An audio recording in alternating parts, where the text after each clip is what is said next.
로렌은 지난 5월에 고등학교를 졸업했는데요. 대학교 입학을 위해 준비하는 중에 집 근처 쇼핑몰에서 알바를 하고 있었습니다. 그날도 알바를 마치고 저녁엔 친구들과 함께 놀기로 약속이 되어 있었지만 로렌은 나타나지 않았습니다. 쇼핑몰 CCTV를 확인한 결과 그녀는 평상시와 마찬가지로 출근을 했고 퇴근하는 모습까지 CCTV에 남아 있었는데요. 그녀가 그날 밤 집에 돌아오지 않자 가족들은 실종 신고를 하고 그녀를 찾기 시작했습니다. 로렌은 실종된 지 12시간이 지난 후 집에서 5마일 떨어진 곳에서 목이 졸리고 칼로 목이 심하게 훼손되어 사망한 채 발견되었습니다.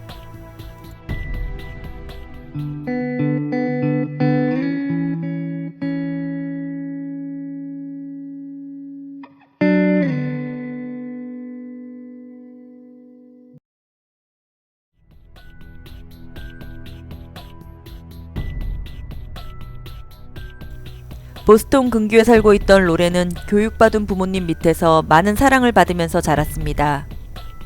그녀의 부모님은 2006년도에 이혼하셨지만 그래도 부족함 없이 성장했는데요. 그녀는 음악적으로 재능이 있던 아이였습니다. 12살 때부터 뮤지컬에 참여하여 재능을 보였고 고등학교 때는 아카펠라 그룹 리더를 맡으면서 그녀의 삶에 꽃을 피우고 있었는데요. 그때쯤 나 다니엘을 만나면서 사랑에 빠지게 되었고 그들은 빅 그룹으로 모두 어울려 다니면서 즐거운 고등학교 생활을 하고 있었습니다. 로렌과 나다니엘은 2년 동안 서로의 집을 오가면서 사랑을 키워나갔는데 별 문제는 없었던 예쁜 커플이었습니다. 하지만 나중에 만남과 헤어짐을 반복하며 롤러코스터 같은 관계가 이어졌는데요. 나다니엘은 로렌이 다른 친구와 어울려 노는 것을 좋아하지 않았습니다. 활발한 성격이었던 로렌은 주위에 많은 친구들이 있었는데 조용한 성격의 나다니엘은 이런 것들을 좋아하지 않았다고 합니다.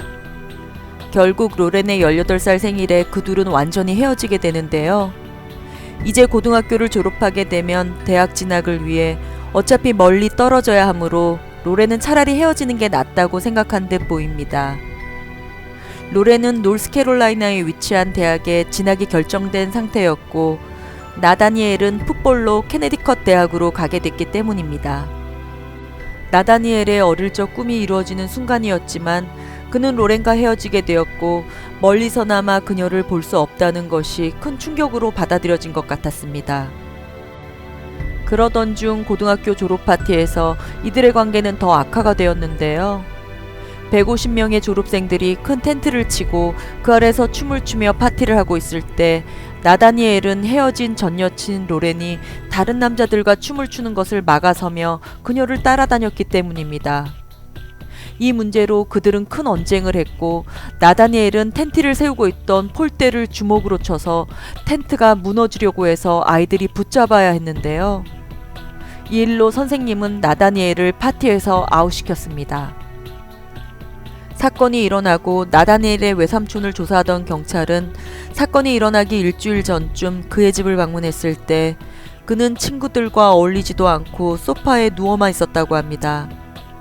대마초를 매일 피우고 있었는데 그 모습은 힘들어 보였다고 했습니다.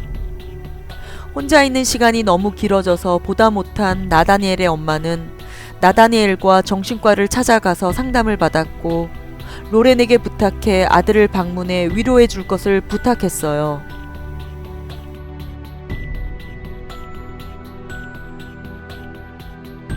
나다니엘의 사건 당일 증언에 따르면 엄마의 부탁으로 알바를 끝내고 온 로렌은 자신의 집에서 5분 정도 있다가 돌아갔다고 했는데요. 당시 나다니엘은 혼자 집에 있었다고 합니다. 그녀의 베프들은 그날 저녁 로렌과 연락이 닿지 않자 로렌의 부모님께 알리고 그녀를 찾기 시작했어요. 그녀의 차를 바닷가 근처에서 발견하게 됩니다. 그런데 창문은 열려 있었고 그녀의 노트북과 지갑까지 차 안에 있었습니다. 그녀의 아버지는 한밤중에 바닷가에서 계속 그녀의 이름을 부르며 찾았지만 로렌의 모습은 보이지 않았습니다. 결국 경찰이 수사를 시작하게 됩니다.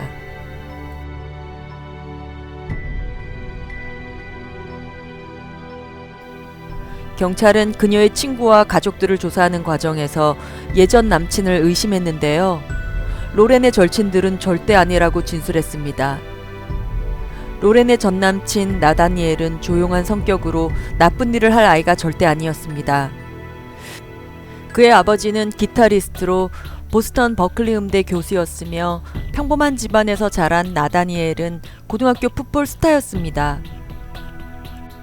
하지만 경찰은 졸업 파티 한 달 뒤에 로렌은 살해당했다는 사실에 나다니엘을 의심하고 로렌의 마지막 통화 기록을 조사했는데요. 마지막 문자가 나다니엘에게 도착했어 였습니다. 다음날 경찰은 영장을 가지고 나다니엘 집을 방문했고 그는 집에 없었는데 아버지가 문을 열어줬습니다. 경찰은 즉시 집안을 수색하기 시작했어요. 먼저 차고를 조사했는데 바닥에 피가 흐른 자국을 찾아냈어요. 지하에서 나다니엘의 운동가방 안에서 운동화를 찾았는데 진흙이 묻어 있었으며 완전히 젖어 있었습니다. 그의 방을 조사하던 중 천정 쪽에 조그만 방으로 연결되는 문을 보게 됐는데요. 그곳에서 피가 묻은 운동화를 한 컬레 더 찾아내게 됩니다. 경찰은 나다니엘을 체포합니다. 조사 결과 운동화에 묻은 피는 로렌의 혈흔으로 밝혀졌습니다. 경찰은 당일 행적을 이렇게 설명했는데요.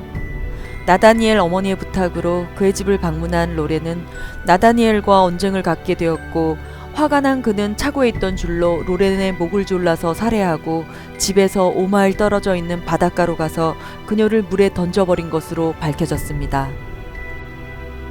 친구들 사이에서 그는 어떤 폭력적인 행동이나 스토킹은 있지 않았고 로렌도 나다니엘을 무서워하지는 않았는데요.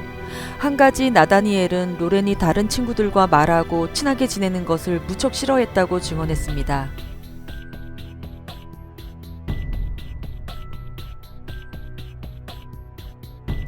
재판은 시작되었습니다.